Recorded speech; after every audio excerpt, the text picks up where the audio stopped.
excited nang uwi ng Pilipinas. Ayan, ready ng mga gamit. At eto, paalis na kami kasamang kaibigan ko. Ida-drop nila ako sa airport today. See you, mother! Pa-surprise kasi natin to, kaya hindi dapat nila malaman. Ayan, on the way na kami sa airport. Medyo nawala-wala kami dyan dahil na-miss namin ang exit. Ayan tayo, guys. Ayan, oh. Wala akong lipstick pero looking fresh pa rin. Hindi ba? Ganyan dapat kasi excited na yan. Dapat maganda pa uwing Pilipinas. Andito na tayo sa airport, Terminal 3. Hanapin na natin ang entrance at yan, tumawid na kami. Hanapin natin ang flight schedule at yan, napaaga kami ng 4 na oras. Mag-aantay talaga kami ng 4 na oras dyan. Hindi ko alam kung makakatagal tong mga kaibigan ko sa pag-aantay. Pero ayan, nagsimula ng mag-fall in line para sa check-in. Ayan, medyo mahaba ang pila. Buti na lang talaga maaga ako. Ayan, mga Philippine Airlines passengers po yan. Ayan, tagal ng pila kasi talagang chine-check nila yung mga requirements pa uwi dati. Mga May yan, May. So, kailangan ng PCR test dati. At saka One Health Pass, tsaka vaccination card. Pero ngayon, wala ng PCR, basta may booster ka. Ayan, dahil nag-aantay kami, pumunta muna kami ng food court, pero hindi na kami bumili. Ayan, tambay-tambay mode na lang kami dyan.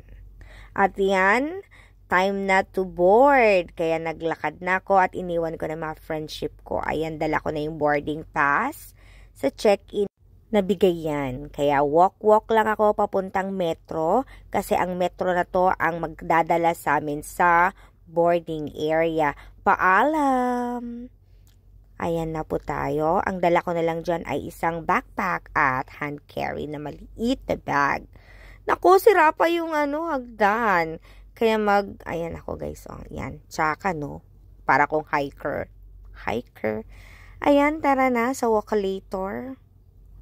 Para hindi na tayo mahirapan magbuhat at maglakad pa.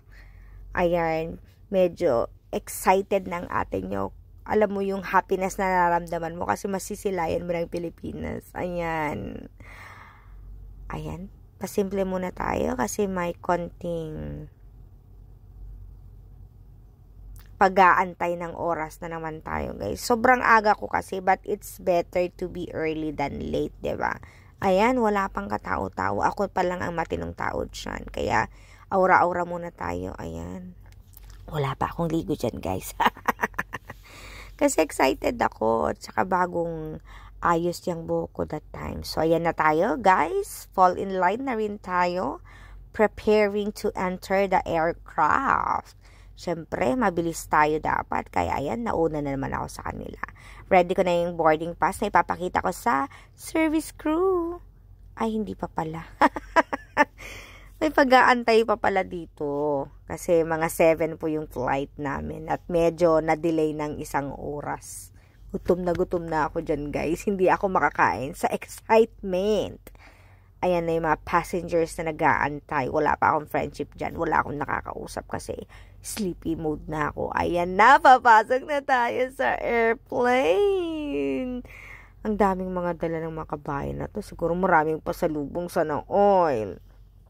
Yan, so walk lang tayo, guys. At dito ko nakilala si Aseng Madalzal. Iiwan mo ako, te? Business class. Yung mga business class. Ayoko sa business class. Walang friends doon. Wala akong friends doon. Walang business, yung walang class lang ha. Bakit? Sa likod may friends? Business ko balot. Dito may friends. Sa likod nga wala kang friends. Service crew. Chika-chika kayo. Oh, chika-chika. Habang nanguhugas ng plato. Papaturo ako kung paano mag-operate ng airplane.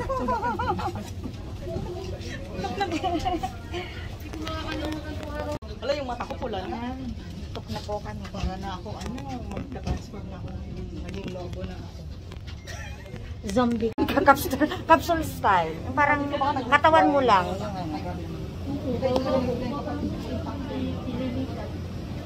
Never ko talaga makakalimutan ang Philippine Airlines dahil dyan ako muntik ma-offload dati. And finally, nakatapak na ako sa aircraft at eto na nga guys, makakauwi na ako ng Pilipinas. Ayan, pila-pila na naman papuntang upuan.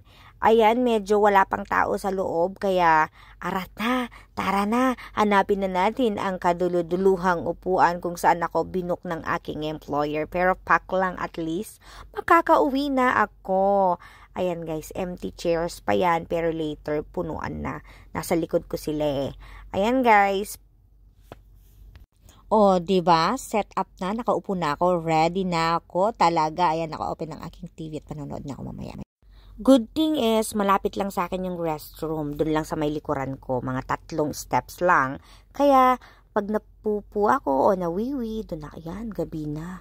Nagpatay na sila ng ilaw pero ang TV on na. Yan naman ang aking inumin. Pa-free ni Philippine Airlines at yung toothbrush tsaka toothpaste na gagamitin ko bukas. Iron. So, syempre, ang inaantay ko, ang pagkain. Late dinner na po tayo, guys. At yan na po ang oras. 3 hours na lang malilipat. Darating na ako ng Pilipinas.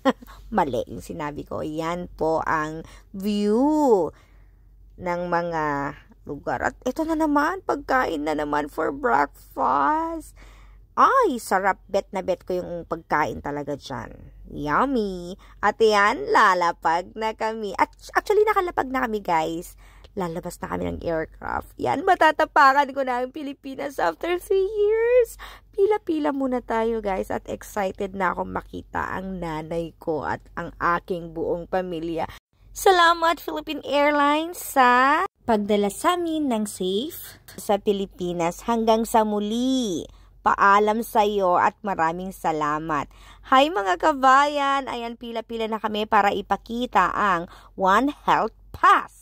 Ayan, i-ready nyo na guys. Dapat naka-barcode na at andito na ako, naantay ko ng aking mga bagahe. Ayan, at nakakita ko ng isang friend. Ayan si ate, nagpa-picture pa. Ayan, lumabas na ako at sobrang init. Tayo sa ating bayang Sinalangan. Oops! Aantayin tayo ng kaibigan natin. So, ang init sa Pinas! Jacket-jacket pa ako! Yan, ang ganda ng sa Pinas. Ayan, baggage carter service. Welcome to the Philippines. Ayan. Welcome to Manila. Yan, wait natin si best friend.